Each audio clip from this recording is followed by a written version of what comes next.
I acknowledge the traditional owners of the land we are meeting on this morning, the Gadigal people of the Eora Nation. I pay my respect to Elders past and present and to all First Nations people here today. 2023 is a significant year, a year to stand united and say yes to moving our nation forward. My thanks to Andrew Williams and ACAN for inviting me to speak with you this morning. Telecommunications are an essential part of our everyday lives. Staying connected is no longer a luxury. Effective and robust telecommunications are a necessity to support the very foundations of our education, work and medical systems. Like ACAN, our government remains a strong advocate for telecommunications services and consumer safeguards that are both accessible and fit for purpose.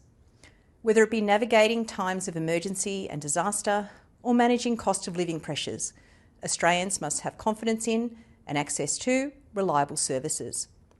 That is why I have directed the Australian Communications and Media Authority to make an enforceable industry standard on financial hardship. I want to ensure that appropriate support is provided to those experiencing financial strain and that they stay connected through tough times. In my direction to the ACMA, I have made it clear that these rules need to come into force at the beginning of 2024. The cost of living crisis is impacting Australians now, and we need this change as soon as possible. In saying this, I believe telcos shouldn't wait for the new rules to improve the way they approach these issues. I call on telcos to listen to stakeholder concerns and do everything in their power to improve the support they provide to their customers and to do it now. Of course, industry is currently working to update and revise the TCP code. This revision has been shaped by the detailed and thorough position paper issued by the ACMA in early July. I acknowledge the significant work that was put into submissions by ACAN, the TIO and others. I'm confident we are on a path towards a better and more robust protections framework. Our government will continue to engage with stakeholders on tangible steps to improve consumer outcomes. One of those is consulting on whether and how to establish a retailer registration scheme, something that consumer groups, the TIO and others have been advocating for many years. I'm conscious of the full range of possible reform areas on the table, and I continue to give them my genuine consideration, including calls for reform of penalties, code enforcement, and ways in which we're able to provide valuable information at critical times. I look forward to working with you all on this important area of work.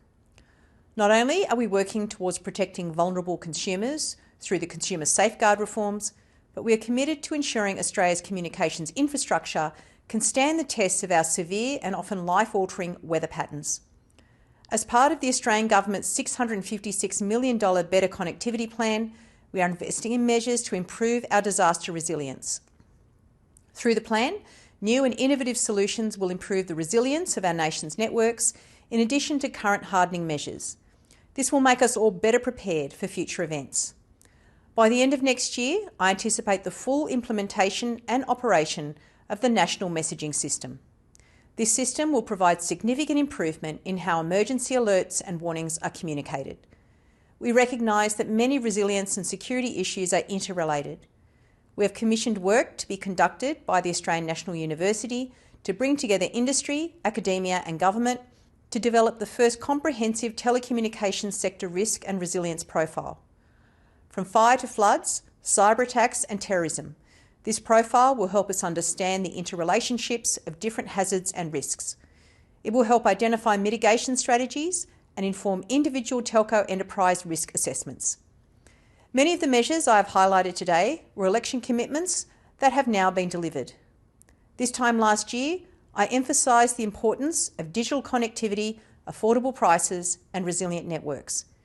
In relation to this year's theme, I look forward to working with ACAN collaboratively on consumer communication issues so we can continue to deliver good policy to the benefit of all. Thank you.